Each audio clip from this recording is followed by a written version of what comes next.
നമസ്കാരം, ഞാൻ doctor Monica. പുതിയൊരു വീഡിയോയിലേക്ക് എല്ലാവർക്കും സ്വാഗതം. ഇന്നത്തെ വിഷയം എന്ന് പറയുന്നത് ഒരുപാട് ആൾക്കാർ ബുദ്ധിമുട്ടുന്ന കാലുകൾക്ക് വേദന, തരിപ്പ്, മരവിപ്പ്, ബലക്കുറവ് അനുഭവപ്പെടുക, ഞരമ്പ് സംബന്ധമായിട്ടുള്ള പ്രശ്നങ്ങൾ വരിക, സന്ധി സംബന്ധമായിട്ടുള്ള പ്രശ്നങ്ങൾ, എല്ല് തേയ്മാനം, ഓസ്റ്റിയോപൊറോസിസ്, അതുപോലെ തന്നെ നമുക്ക് സന്ധിഗതമായിട്ടുള്ള ഒരുപാട് തരത്തിലുള്ള പ്രശ്നങ്ങൾ അനുഭവപ്പെടുക, സ്കിന്നിന് ഡാർക്ക്നെസ് അമിതമായിട്ട് വരിക, മുടി കൊഴിച്ചിൽ അമിതമായിട്ട് വരിക തുടങ്ങിയിട്ടുള്ള നമ്മുടെ ശരീരത്തിൽ ആവശ്യമായിട്ടുള്ള വിറ്റമിൻസുകളുടെ കുറവ് മൂലം ഉണ്ടാകുന്ന പലതരത്തിലുള്ള പ്രശ്നങ്ങൾ ഉണ്ടാവാറുണ്ട്.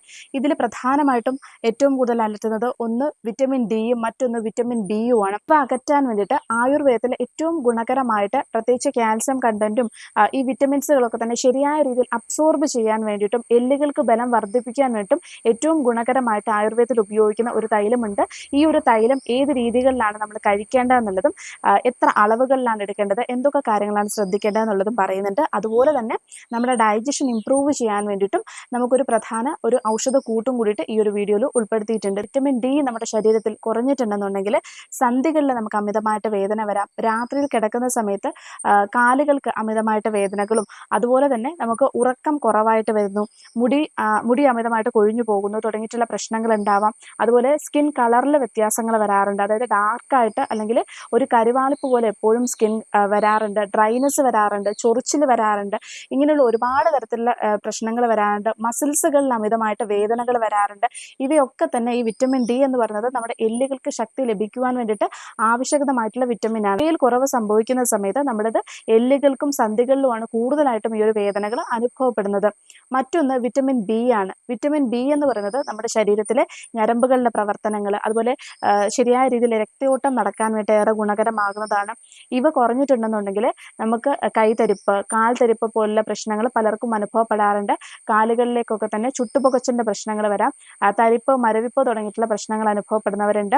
അതുപോലെ തന്നെ വേദനകളും അനുഭവപ്പെടാറുണ്ട്. പ്രത്യേകിച്ച് നടുവ് തൊട്ട് താഴത്തേക്ക് വരെയുള്ള വേദനകളൊക്കെ തന്നെ അനുഭവപ്പെടാറുണ്ട്. പല്ല് തേക്കുന്ന സമയത്ത് രക്തം വരുന്ന പ്രശ്നങ്ങൾ ഉണ്ടാവുന്നുണ്ട്. എല്ലുകൾക്കും പല്ലുകൾക്കും ഒക്കെ തന്നെ ഇത് കാര്യമായ രീതിയിൽ ബാധിക്കുന്നതാണ്.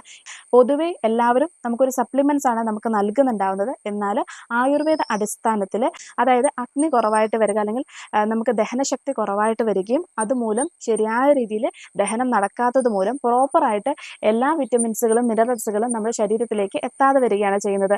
ഇതുമൂലം നമുക്ക് പലതരത്തിലുള്ള പ്രശ്നങ്ങൾ വരാം. ഈ ഒരു ഡൈജഷൻ സംബന്ധമായിട്ടുള്ള പ്രശ്നങ്ങളിലൂടെ കടന്നു പോകുന്നവർക്ക് ഒന്ന് നമുക്ക് ബി അമിതമായിട്ട് കൂടാനുള്ള കാരണമാവുന്നു, കൊളസ്ട്രോൾ ലെവൽ അമിതമായിട്ട് ഉയരുന്നു, ഹൃദയ സംബന്ധമായിട്ടുള്ള പ്രശ്നങ്ങൾ ഉണ്ടാവാം, അതുപോലെ പ്രമേഹ രോഗികളാവാനുള്ള ചാൻസുകൾ കൂടുതലാണ്, വെയിറ്റ് ഗെയിൻ ഉണ്ടാവുന്നു, പലതരത്തിലുള്ള ആരോഗ്യ പ്രശ്നങ്ങൾ ഉണ്ടാവാറുണ്ട്, ക്ഷീണം, ഇൻഫ്ലമേഷൻസ്, ശരീരത്തിൽ മുഴുവനായിട്ടും നീർക്കെട്ട് വരിക, ഇങ്ങനെയുള്ള പ്രശ്നങ്ങളിലൂടെ കടന്നു പോകുന്നവർക്ക് തീർച്ചയായിട്ടും ഈ ഒരു വിറ്റമിൻസിന്റെ ആഗിരണം വളരെ കുറവായിരിക്കും. അപ്പോൾ ബേസിക് ആയിട്ട് നമ്മുടെ ആ ഒരു ദഹനം പ്രോപ്പറായിട്ട് ഉണ്ടെങ്കിൽ തന്നെ നമുക്ക് ഈ വിറ്റമിൻസുകളൊക്കെ തന്നെ ശരിയായ രീതിയിൽ അബ്സോർബ് ചെയ്യാൻ കഴിയുന്നതാണ്. അതുകൊണ്ട് തന്നെ നമുക്ക് അടുത്തത് ഞാൻ പറയാൻ പോകുന്നത് വീട്ടിൽ നമുക്ക് തയ്യാറാക്കാൻ പറ്റുന്ന ഒരു കൂട്ടാണ്. ഇതിന് ആയുർവേദത്തിൽ ചതുർബീജ ചൂർണം എന്നാണ് പറയുന്നത്. 4 ബീജങ്ങളാണ് അടങ്ങിയിട്ടുള്ളത്. അതായത് ഏറ്റവും ആദ്യം ആശാളിയാണ് അടങ്ങിയിട്ടുള്ളത്. ആശാളി എന്ന് പറയുന്നത് കാൽസ്യം ലെവൽ കൂട്ടാൻ വേണ്ടി ഏറെ ഗുണകരമാണ്. കൂടാതെ വിറ്റമിൻ ഡിയുടെ അബ്സോർപ്ഷൻ നടത്താൻ വേണ്ടിയും സഹായകരമാവുന്നതാണ്. കാൽസ്യം ലെവൽ ഉണ്ടെങ്കിൽ തന്നെയാണ് നമുക്ക് വിറ്റമിൻ ഡി ശരിയായ രീതിയിൽ ആഗിരണം ചെയ്യാൻ പറ്റുള്ളൂ. മറ്റൊന്ന് എല്ലുകളുടെ ആരോഗ്യത്തിന് വേണ്ടിയിട്ടും അതുപോലെ നമ്മുടെ ശരീരത്തിലെ നീർക്കെട്ട്, വേദന മുതലായിട്ടുള്ള പ്രശ്നങ്ങൾ കുറയ്ക്കാൻ വേണ്ടി ഏറെ ഗുണകരമാണ്. പ്രത്യേകിച്ച് ഔഷധ കഞ്ഞിക്കൂട്ടിലെ പ്രധാന ഒരു കൂട്ടാണ് ആശാളി എന്ന് പറയുന്നത്. എടുക്കേണ്ട അളവെന്ന് പറയുന്നത് 20 ഗ്രാമാണ്.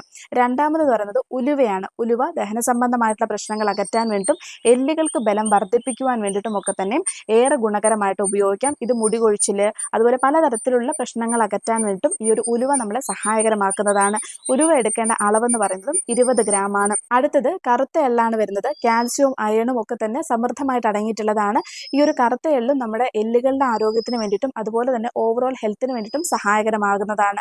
എള്ളെടുക്കേണ്ട അളവെന്ന് പറയുന്നത് 20 ഗ്രാമാണ്. ഇനി അവസാനമായിട്ട് വരുന്നത് അയമോദകമാണ്. അയമോദകവും നമ്മുടെ ശരീരത്തിലെ ദഹന സംബന്ധമായിട്ടുള്ള പ്രശ്നങ്ങൾ അകറ്റാൻ വേണ്ടി ഏറെ ഗുണകരമാവുന്നതാണ്. ഭക്ഷണം കഴിച്ച ഉടനെയുള്ള വയർവീർപ്പിന്റെ പ്രശ്നങ്ങൾ, ഗ്യാസ്, അസിഡിറ്റി മുതലായിട്ടുള്ള പ്രശ്നങ്ങൾ കുറയ്ക്കാനും ഗുണകരമായിട്ട് നമുക്ക് ഉപയോഗിക്കാൻ പറ്റുന്നതാണ്. അയമോദകത്തിൻ്റെ അളവെന്ന് പറയുന്നത് 10 ഗ്രാമാണ് എടുക്കേണ്ടത്. ഈ മേൽ പറഞ്ഞിട്ടുള്ള ഓരോ ചേരുവകളും ഒന്ന് നന്നായിട്ട് റോസ്റ്റ് ചെയ്തെടുക്കുക. നല്ല രീതിയിൽ കരിച്ചൊരിക്കലും എടുക്കരുത്. ആ ഒരു പച്ചമണം മാറുന്നത് വരെ മാത്രം ഒന്ന് വറുത്തെടുക്കുക. അതിനുശേഷം മിക്സിയുടെ ജാറിനിട്ട് നന്നായി പൊടിച്ചെടുത്തിട്ട് ഒരു ഗ്ലാസ് കണ്ടെയ്നറിനകത്തേക്ക് അടച്ചു വെക്കുക. എന്നിട്ട് ആവശ്യാനുസരണം, അതായത് കഴിക്കേണ്ട രീതിയുണ്ട്. ഭക്ഷണത്തിന് 1 മണിക്കൂർ മുന്നേ ആയിട്ട്, ഇപ്പോൾ ഉച്ചയ്ക്കാണ് നമ്മൾ കഴിക്കുന്നതെന്നുണ്ടെങ്കിൽ ഉച്ചയ്ക്ക് ഭക്ഷണം കഴിക്കുന്നതിന് 1 മണിക്കൂർ മുന്നേ ആയിട്ട് 1/2 ടീസ്പൂൺ വീതം, ഇതിൽ നിന്നും 1/2 ടീസ്പൂൺ വീതം ഒരു 1/2 ഗ്ലാസ് ചെറു ചൂടുവെള്ളത്തിൽ ചേർത്ത് മിക്സ് ചെയ്തിട്ട് കുടിക്കേണ്ടതാണ്. ഇതുപോലെ നമ്മൾ എല്ലാ ദിവസവും 1/2 തൊട്ട് 1 ടീസ്പൂൺ വരെ നമുക്കിത് കൂട്ടിക്കൊണ്ടുവരാൻ പറ്റുന്നതാണ്. ഇങ്ങനെ ഒരു 21 ദിവസം കണ്ടിന്യൂ ചെയ്തതിന് ശേഷം 7 ദിവസം ഗ്യാപ്പ് ഇടുക. വീണ്ടും 21 ദിവസം നിങ്ങൾക്ക് ഇതുപോലെ ഈ പൊടിയെ പ്രയോജനപ്പെടുത്താൻ പറ്റുന്നതാണ്. എന്നാൽ ശരീരത്തിൽ അമിതമായിട്ട് ചുട്ടുനീറ്റലിൻ്റെ പ്രശ്നങ്ങളുള്ളവർ, അല്ലെങ്കിൽ എപ്പോഴും നമുക്ക് ചൂട് അനുഭവപ്പെടുന്നവർക്കൊക്കെ തന്നെ ഇതിൻ്റെ ഡോസ് കുറവായിട്ടുള്ള രീതിയിൽ, അതായത് 1/2 സ്പൂൺ എന്നുള്ളത് 1/4 സ്പൂൺ ആക്കിയിട്ട് നിങ്ങൾക്ക് ഉപയോഗിക്കാം. അങ്ങനെ ഡോസ് കുറവായിട്ടുള്ള രീതിയിൽ ഉപയോഗിക്കുക. അമിതമായിട്ട് ശരീരത്തിൽ ചൂടുള്ളവരാണെന്നുണ്ടെങ്കിൽ ഇത് ഉപയോഗിക്കാതിരിക്കുന്നതാണ് നല്ലത്. ഈ ഒരു കൂട്ടെന്ന് പറയുന്നത് ശരീരത്തിൽ വിറ്റമിൻസുകൾ ആഗിരണം ചെയ്യുക എന്നുള്ളത് മാത്രമല്ല, അല്ലെങ്കിൽ ഡൈജഷന് വേണ്ടിയിട്ട് മാത്രമുള്ളതല്ല, എന്നാൽ നമ്മുടെ ശരീരത്തിലെ പലവിധ അസുഖങ്ങൾക്ക് വേണ്ടിയിട്ട് ഗുണകരമായിട്ട് ഉപയോഗിക്കാൻ പറ്റുന്നതാണ്. കൊളസ്ട്രോൾ ലെവൽ കുറയ്ക്കാൻ വേണ്ടിയിട്ട്, പ്രമേഹം നിയന്ത്രിക്കാൻ വേണ്ടിയിട്ടും രക്തസമ്മർദ്ദം കുറയ്ക്കാനും ഒക്കെ തന്നെ ഏറെ ഗുണകരമാകുന്നതാണ്. ഇതുപോലെ നിങ്ങൾ ചെയ്തു നോക്കുക. അടുത്തത് എല്ലുകൾക്ക് ബലം വർദ്ധിപ്പിക്കാൻ വേണ്ടിയിട്ടും എല്ല് തേയ്മാനത്തിൻ്റെ പ്രശ്നങ്ങളുള്ളവർക്ക്, കാൽസ്യം കണ്ടന്റ് കൂട്ടാൻ ആഗ്രഹിക്കുന്നവർക്കും ഒക്കെ തന്നെ ഗുണകരമായിട്ട് ഉപയോഗിക്കാൻ പറ്റുന്ന ഒരു ആയുർവേദ ഔഷധമാണ് ഗന്ധതൈലമാണ് പറയുന്നത്. ഈ ഒരു ഗന്ധതൈലം എന്ന് പറയുന്നത്, ഗന്ധതൈലത്തിൽ അടങ്ങിയിട്ടുള്ള ചേരുവകൾ എന്ന് പറയുന്നത് എള്ള്, പശുവിൻ പാല്, മുത്തങ്ങ, ശതകുപ്പ, കൊട്ടം തുടങ്ങിയിട്ടുള്ള ഒരുപാട് ഔഷധങ്ങൾ ഇതിനകത്ത് അടങ്ങിയിട്ടുണ്ട്. ഗന്ധതൈലം ക്യാപ്സ്യൂൾ ആയിട്ടുള്ള രീതിയിലും അതുപോലെ തന്നെ തൈലമായിട്ടുള്ള രീതിയിലും നമുക്ക് ലഭ്യമാവുന്നതാണ്. 5 തൊട്ട് 10 ml വരെയാണ് ഉപയോഗിക്കേണ്ടത്. ഉപയോഗ രീതി എന്ന് പറയുന്നത്, രാത്രിയിൽ കിടക്കുന്നതിന് 1 മണിക്കൂർ മുന്നേ 1 ഗ്ലാസ് പാലിനകത്തേക്ക് ഗന്ധതൈലം ക്യാപ്സ്യൂൾ ആണെന്നുണ്ടെങ്കിൽ 2 എണ്ണം പൊട്ടിച്ച് അതിനകത്തേക്ക് ഒഴിക്കുക. എന്നിട്ട് അത് നന്നായിട്ട് മിക്സ് ചെയ്തിട്ട് മറ്റു മധുരമോ കാര്യങ്ങളോ ഒന്നും ചേർക്കാതെ തന്നെ അത് കുടിക്കാൻ കഴിയുന്നതാണ്. മറ്റൊരു രീതി എന്ന് പറയുന്നത്, ഇത് നമുക്ക് ചെറു ചൂടുവെള്ളത്തിൽ ചേർത്തിട്ടും കുടിക്കാൻ പറ്റുന്നതാണ്. പാല് താല്പര്യമില്ലാത്തവർക്ക് ചൂടുവെള്ളത്തിൽ മിക്സ് ചെയ്തിട്ടും കുടിക്കാൻ കഴിയുന്നതാണ്. എന്നാൽ മറ്റു പല ആരോഗ്യ പ്രശ്നങ്ങൾ ഉള്ളവരാണെന്നുണ്ടെങ്കിൽ തീർച്ചയായിട്ടും ഒരു ആയുർവേദ ഡോക്ടറെ കൺസൾട്ട് ചെയ്തിട്ട് അവരുടെ നിർദ്ദേശപ്രകാരം കൂടിയിട്ട് നമുക്കിത് കഴിക്കാൻ കഴിയുന്നതാണ്. ഇനി ഇത് എത്ര നാൾ ഉപയോഗിക്കണം എന്ന് വെച്ചിട്ടുണ്ടെങ്കിൽ 1 ദിവസമോ 2 ദിവസം കൊണ്ട് മാത്രമായിട്ട് മാറ്റങ്ങൾ വരുന്നതല്ല. ഇത് കണ്ടിന്യൂസ് ആയിട്ട് ഉപയോഗിക്കുമ്പോഴാണ് അതിൻ്റെ യഥാർത്ഥ റിസൾട്ടുകൾ നമുക്ക് ലഭിക്കുന്നത്. ഇതല്ലാതെ ആഹാരത്തിലൂടെ എങ്ങനെയാണ് നമുക്ക് വിറ്റമിൻ ഡിയും വിറ്റമിൻ ബിയും നമുക്ക് ഇംപ്രൂവ് ചെയ്യാൻ പറ്റുന്നതെന്ന് വെച്ചിട്ടുണ്ടെങ്കിൽ, വിറ്റമിൻ ഡി നമ്മുടെ ശരീരത്തിൽ ലഭിക്കാൻ വേണ്ടി സൂര്യപ്രകാശം തന്നെയാണ് നമുക്ക് ആദ്യത്തെ ഓപ്ഷൻ എന്ന് പറയുന്നത്. ഇത് രാവിലെ 10:30 തൊട്ടും വൈകുന്നേരം 3:30 വെയിലാണ് കൊള്ളേണ്ടത്. അത് ആദ്യം തുടക്കത്തിൽ തന്നെ ഒരുപാട് സമയം നിൽക്കുക എന്നുള്ളതല്ല, 5 മിനിറ്റ് തൊട്ട് ആദ്യത്തെ ദിവസം സ്റ്റാർട്ട് ചെയ്യുക. 5 മിനിറ്റ് 10 മിനിറ്റ് തുടങ്ങിയിട്ടുള്ള 25 മിനിറ്റ് എങ്കിലും വെയിലത്ത് നിൽക്കുന്ന സമയത്താണ് നമുക്ക് ശരിയായ രീതിയിലുള്ള വിറ്റമിൻ ഡി നമുക്ക് ശരീരത്തിലേക്ക് ലഭിക്കുകയുള്ളൂ.